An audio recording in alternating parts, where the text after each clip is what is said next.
아멘. 여호와께 돌아오시기를 바랍니다. 다 함께 인사드리겠습니다. 여호와께 돌아오시기를 바랍니다. 여호와께 돌아오시기를 바랍니다. 주님의 사랑과 능력으로 변화되시는 모든 성도들 되시기를 축원합니다. 오늘 말씀은 그리스도인의 정체성 2편으로서 여호와께 경배하니라 라는 제목으로 말씀을 나누고자 합니다. 여러분, 나는 누구일까요? 내가 누구인지에 대한 답이 있을까요? 만약 여기에 대해서 답을 준다면 그는 세계적인 학자일 것입니다. 한때 인문학 강연이 열풍을 불 때가 있었습니다. 그 주제가 뭐냐면 나는 누구인가 라는 주제로 많은 강연이 있었고 또 책들도 많이 나와 있습니다. 그 강연을 듣고 또 책을 읽어보면 거기에 뭔가 심오한 말은 있는 것 같아요. 그렇지만 나는 누구인가에 대해서 답을 주지는 못합니다. 철학에서는 오히려 이렇게 묻습니다. 나는 내가 맞는가? 이런 질문을 던지면서 나는 내가 아닐 수도 있다 라면서 결론을 내립니다. 도대체 답이 무엇일까요? 여기에는 그 유명한 노자의 나비의 꿈 이야기가 항상 등장합니다. 노자의 나비의 꿈은 오늘날 철학에도 많은 영향을 주게 되었는데 어느 날 꿈속에서 노자가 나비가 되어서 이곳 저곳을 날아다니게 됩니다. 꿈을 깨고 나니까 나비가 나였나? 아니면 지금의 내가 난가? 헷갈린다 라는 것으로 결론을 맺게 됩니다. 진짜 내가 누군지를 모르겠다는 것입니다. 과학은 그러면 내가 누군지 답을 줄까요? 과학적으로 인간을 분석하면 어떻게 될까요? 인간은 칼슘과 단백질과 이런 성분으로 이루어져 있습니다. 원자와 분자로 이루어져 있습니다. 그러면은 물질 중에 하나밖에 되지가 않는 것입니다. 물질과 인간, 과학자들은 구분할 수 없을 것입니다. 그러면 생물학은 어떤 답을 줄까요? 인간은 세포로 이루어져 있습니다.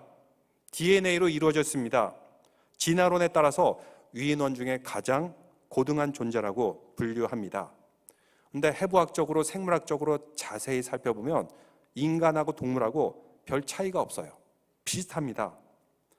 원래 과학을 발전시킨 이유는 서양의 뉴턴을 비롯한 과학자들은 하나님의 신비를 알기 위해서 과학을 연구했어요.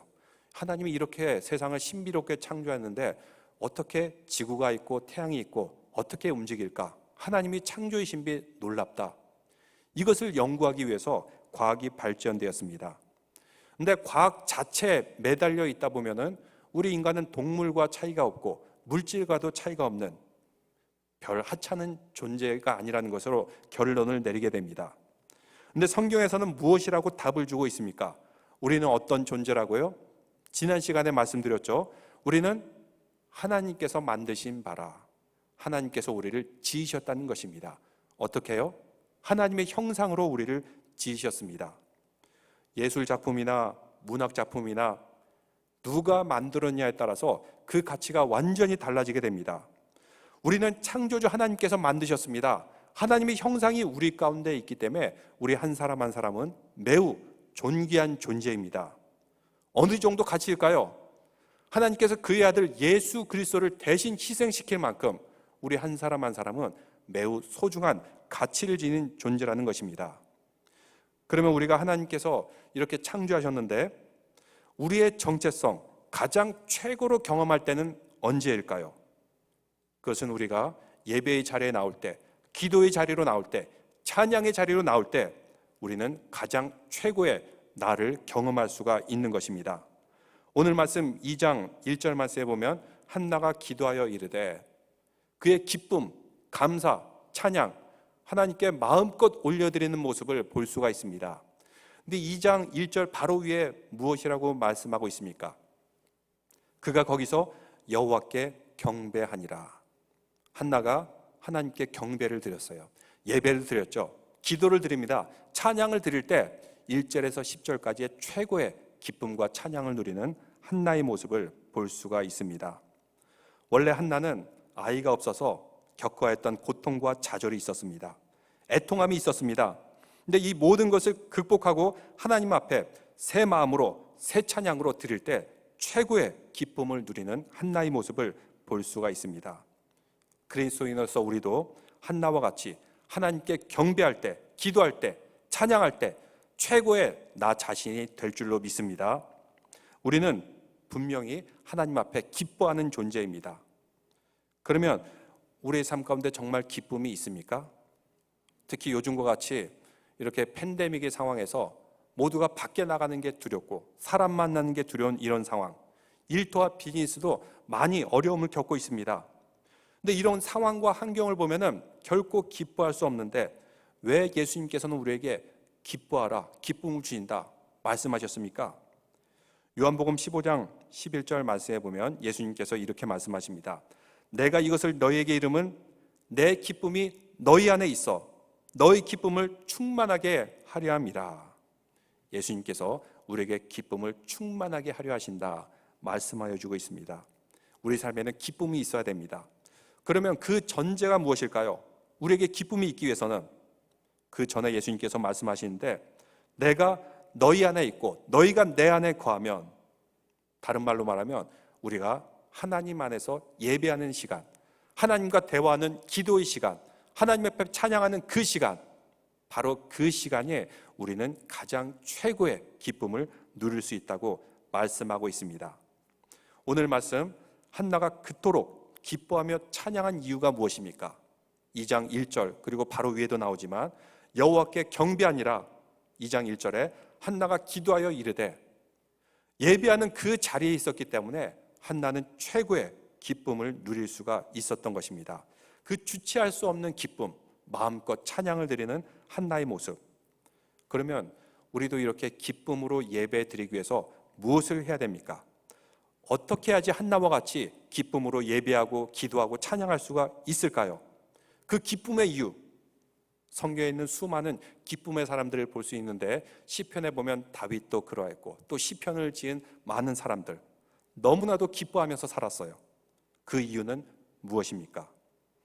한나처럼 기뻐하기 위해서는 먼저 하나님 앞에 울었습니다. 하나님 앞에 애통했습니다. 바로 하나님 앞에 울었기 때문에 한나는 하나님 앞에서 가장 최고의 기쁨을 누릴 수가 있었던 것입니다. 이것은 우리 신앙인에 있어서 중요한 가치를 보여줍니다. 우리가 하나님을 믿으면서 하나님 앞에 울지 않아요? 회개하지 않아요? 애통하지 않아요? 그러면은 진정으로 기쁨으로 경배할 수가 없습니다. 믿음의 사람들, 신앙의 사람들, 그들은 먼저 하나님 앞에서 눈물을 흘렸습니다. 애통했습니다. 그 상한 마음 가운데 주님 주시는 기쁨이 주어지게 되고 진정한 자신을 찾는 예배자가 되었음을 볼 수가 있습니다. 여러분, 우리가 살아가면서 인생에 고민이 없어요? 애통이 없어요? 그렇다면 우리는 뭔가 신앙생활을 잘못하고 있는 것일 수가 있습니다. 우리는 하나님이 지으신 바죠. 하나님의 말씀대로 뜻대로 살아야 되는데 실제로는 그렇지 못할 때가 너무나도 많아요. 이것을 바라보면 우리는 답답하지 않을 수 없어요. 애통하지 않을 수 없습니다. 하나님 앞에 회개하지 않을 수가 없어요. 그런데 모든 것이 좋습니다. 모든 것이 잘 될 것입니다. 물론 긍정적인 마인드도 중요하지만 항상 모든 것이 다 잘 될 것입니다. 이렇게 말하고 산다면은 뭔가 우리 신앙을 점검해야 될 필요가 있는 것입니다. 우리는 하나님이 지음받은 하나님의 자녀인데 그 정체성을 가지고 살아가는데 현실은 그렇게 살지 못하는 이 괴리, 우리가 이것을 알게 되면은 애통할 수밖에 없는 것입니다. 늘 하나님의 말씀을 듣습니다. 그 말씀대로 살아가는 신앙인이라고 자부합니다. 그런데 그렇게 현실은 되지 못하는 나 자신의 모습, 이것을 바라보면은 애통하는 것이 정상이죠. 때로는 우는 것이 정상입니다. 그런데 문제는 애통함이 없고 문제가 아니라 이 애통함을 어떻게 해결하느냐는 것입니다. 우리는 신앙생활하면서 이러한 애통함의 문제를 어떻게 풀어내가고 있습니까? 여러분, 애통하고 답답하고 풀리지 않는 그 현실의 문제들, 대표적으로 두 가지로 풀어가는 것 같습니다. 어떤 사람은 그냥 체념해 버립니다. 미국의 유명한 파퓰러 뮤직 중에서도 Let it be, let it be 하면서 그냥 그대로 두어라, 그대로 두어라. 아주 불신앙적인 삶의 태도죠. 근데 한국에도 그런 비슷한 정서가 있어요. 무엇일까요? 요즘은 그런 단어 안 쓰는데, 한국이 이제 많이 변해가지고 그런 단어 안 썼는데, 한이라는 정서. 한을 가지고 옛날에는 뭐 심리학적으로 논문도 쓰고 또 신학 저술도 나올 정도로 한이 우리 민족의 정서에 아주 중요한 그런 키워드 중에 하나였어요.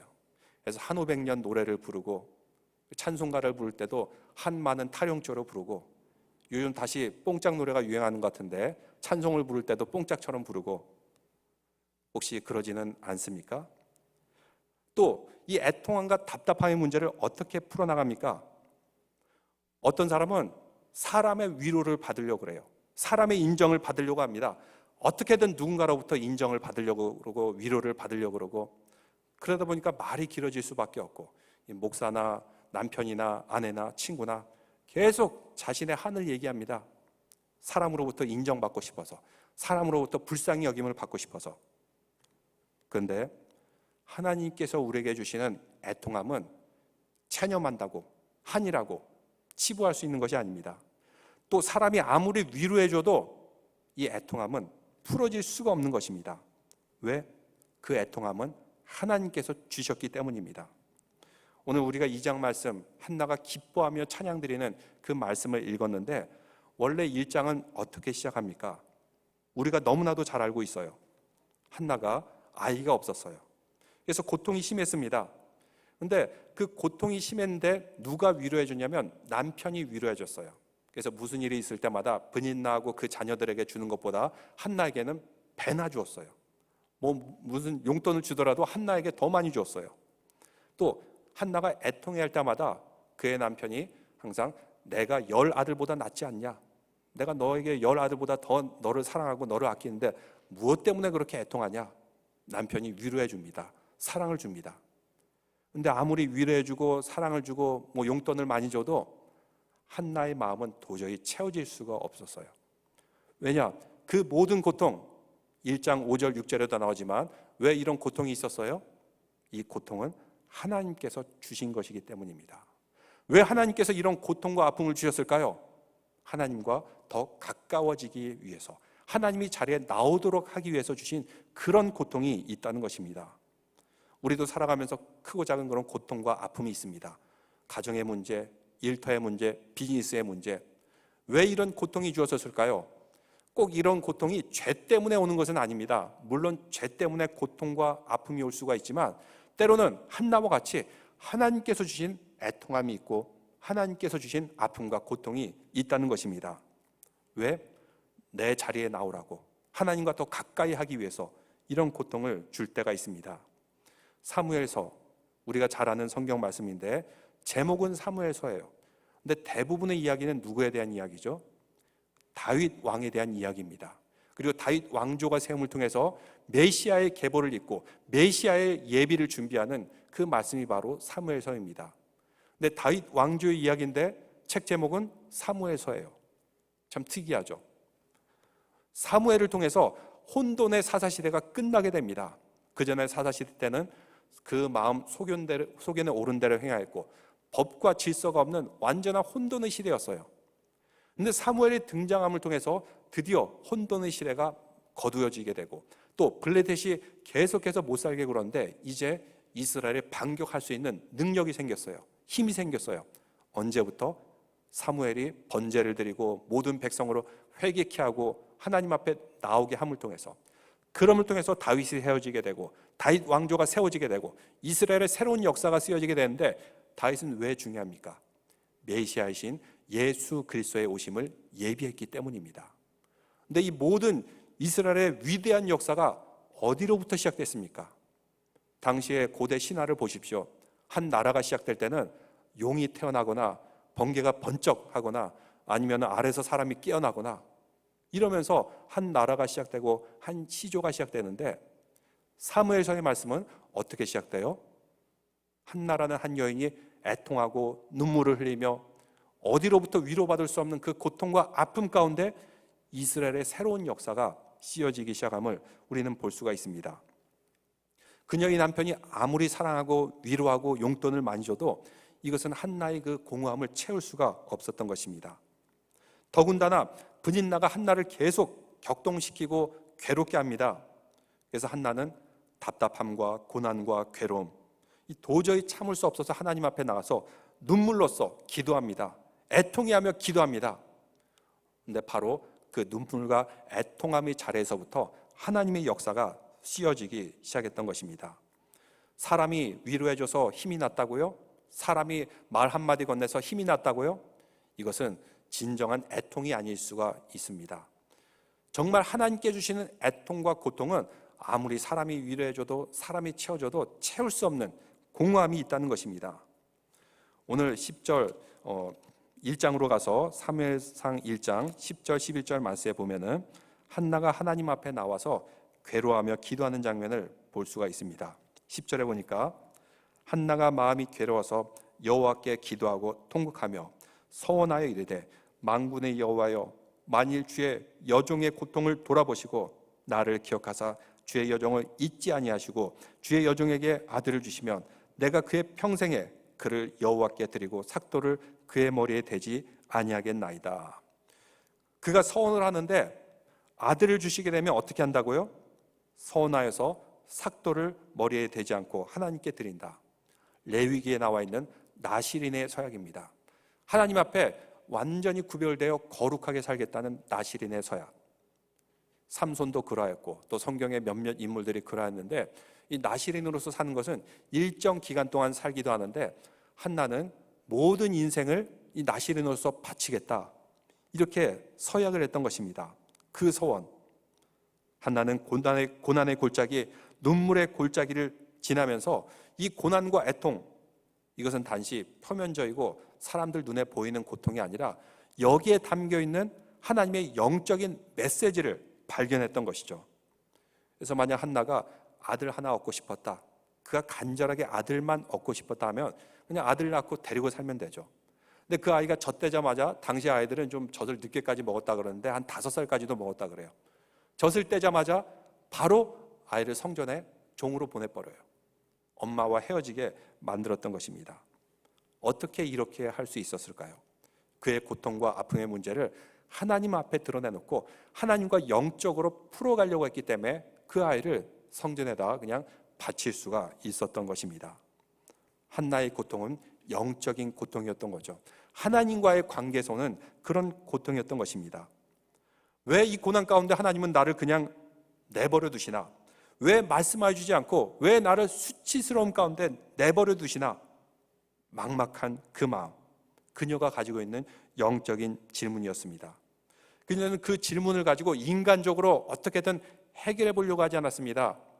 우리가 성경 창세기에 보면은 이 문제를 해결하기 위해서 합한 채를 먹고 뭘 먹고 하면서 별의별 짓을 다 하는 그런 인물도 있었어요. 그런데 한나는 인간적인 방법으로 해결하려고 그러지 않았어요. 하나님과 나와서 이 문제를 영적으로 해결하려고 했던 그 모습을 보여주고 있습니다. 모든 일 가운데, 모든 사건 가운데 내가 얼마나 죄인인가, 이 가운데 주시는 하나님의 심판과 은혜는 무엇인가, 한나는 끊임없이 생각했던 것입니다. 오늘날 전 세계적으로 우리를 어렵게 하는 문제, 이 팬데믹의 그 코로나의 그 상황, 왜 이런 문제가 있었을까요? 표면적으로 보이면 누구 때문이다, 누가 잘못했다, 물론 그것도 맞는 것일 수가 있지만 이 가운데 분명히 하나님께서 주시는 심판의 목적이 있고 은혜의 목적이 있습니다. 우리는 영적으로 심판과 은혜를 잘 분별해서 하나님의 은혜를 선택하는 모든 성도들 되시기를 주님의 이름으로 축원합니다. 바로 여기서 영적인 분별력을 가지고 바라보아야 된다는 것입니다. 내가 얼마나 하나님과 멀어져 있고 얼마나 하나님의 음성을 듣지 못하고 있는지를 발견해야 된다는 것입니다. 하나님께서는 우리의 모든 문제 속에서 우리 하나님의 자녀들, 하나님이 지으신 바 된 우리가 하나님께 나오기를 원하십니다. 하나님과 만나기를 원하세요. 한나가 1장에 보니까 간절하게 기도합니다. 오랜 시간 동안 기도합니다. 답답해하며 기도합니다. 여러분, 우리도 요즘은 같이 기도를 못하지만 때로는 새벽 기도 나와가지고 끝까지 남아서 그냥 애통해하면서 기도하는 분, 힘이 다 빠질 때까지 이렇게 기도하면은 참 말도 웅얼웅얼거리고 잘 안 나오고 어떤 분은 방언을 터지기도 하고 어떤 분은 몸을 들썩들썩거리기도 하는데 한나가 모든 힘을 다 쏟아놓으면서 하나님께 기도하였습니다. 근데 그 모습이 마치 믿음이 없는 엘리 제사장이 볼 때는 술 취한 모습처럼 보였던 것 같습니다. 그래서 뭐라 그럽니까? 엘리가 야, 술 좀 그만 마셔라. 뭘 그렇게 술을 마셨냐? 여기서 술 마셔서 술 취하면 되겠냐? 이런 식으로 핀잔을 주는 모습을 볼 수가 있습니다. 그때 한나가 무엇이라고 합니까? 15절에 이렇게 얘기하는데, 한나가 대답하여 이르되 내 주여 그렇지 아니하나이다. 나는 마음이 슬픈 여자라. 포도주나 독주를 마신 것이 아니요 여호와 앞에서 내 심정을 통한 것뿐이오니. 여기서 통하다, 영어로는 pour out, 그냥 모든 애통함과 아픔을 다 하나님께 쏟아부었다는 것입니다. 물론 사람에게 쏟아부을 수가 있어요. 근데 사람이 위로해주지 못하고 회복시켜주지 못합니다. 오직 위로해주고 회복하실 수 있는 분은 여호와 하나님뿐입니다. 그래서 한나는 하나님 앞에 나가서 모든 것을 다 pour out, 다 쏟아내어 부었습니다. 그 마음을 다 털어놓으니 이제 하나님의 음성이 들려지기 시작한 것입니다. 마치 야곱이 하나님의 사람과 끝까지 씨름하면서 환도뼈가 부러질 때까지 씨름하였듯이 한나도 하나님 앞에서 씨름하며 기도했던 것입니다. 우리 삶의 문제들, 어떻게든지 우리가 이것을 믿음으로 바라보고 영적인 눈으로 응답하며 살아야지 우리는 하나님께 나올 수가 있는 것입니다. 한나가 우리에게 이런 신앙의 모범을 가장 잘 보여주고 있습니다. 하나님을 믿는 모습이 무엇인지, 또 눈물과 애통이 있는 그런 신앙생활, 어떻게 하면서 이 모든 것을 풀어나가야 되는지 한나는 이 모든 것을 우리에게 보여주고 있습니다. 17절에서 이렇게 말씀합니다. 1장 17절인데, 엘리가 대답하여 이르되 평안히 가라. 이스라엘의 하나님, 내가 기도하여 구한 것을 허락하시기를 원하노라 하니. 엘리가 이렇게 한나에게 하나님의 말씀을 대신 전하여 줍니다. 근데 우리가 잘 알듯이 후반부에 보면 알겠지만 엘리의 믿음과 영성이 아주 떨어져 있는 모습을 보게 됩니다. 그가 사사이자 제사장이 됐다는 것은 한때는 그도 하나님 앞에 신실한 종이었고 뭔가 일을 해냈기 때문에 그가 사사가 되고 제사장이 됐을 것입니다. 근데 나이가 들어가면서 대제사장이라는 그 위치에 안주하다 보니까 매너리즘에 빠지고 아주 불신해진 그런 모습을 볼 수가 있어요. 근데 하나님께서 말씀하실 때 사무엘은 듣는데 엘리는 못 들어요. 근데 이 상황에 그래도 엘리가 믿음이 남아 있어서 하나님이 너에게 특별히 말씀을 전하는 것 같다. 그 음성을 자세히 듣거라. 이렇게 엘리가 그래도 간혹 이렇게 중요한 말, 신앙의 말을 던져주는 것을 보게 됩니다. 근데 이 말을 듣고 한나가 어떻게 반응합니까? 당신이 뭘 안다 그러십니까? 당신이 내 아픔을 아십니까? 그러지 않아요. 그 말씀 그대로 붙들고 확신을 갖습니다. 그래서 18절 말씀 보니까 이르되 당신의 여종이 당신께 은혜 입기를 원하나이다 하고 가서 먹고 얼굴에 다시는 근심빛이 없더라. 하나님이 말씀을 받았어요. 이것을 확신한다면 더 이상 근심, 걱정, 염려할 필요가 없다는 것입니다. 왜? 나머지는 하나님께서 다 알아서 처리해 주시기 때문에. 우리의 심령도 그렇습니다. 주님을 향한 진정한 애통과 진실성이 있다면 그 어떤 말씀도 우리에게 힘이 되고 능력이 되고 하나님의 응답이 되어줄 줄로 믿습니다.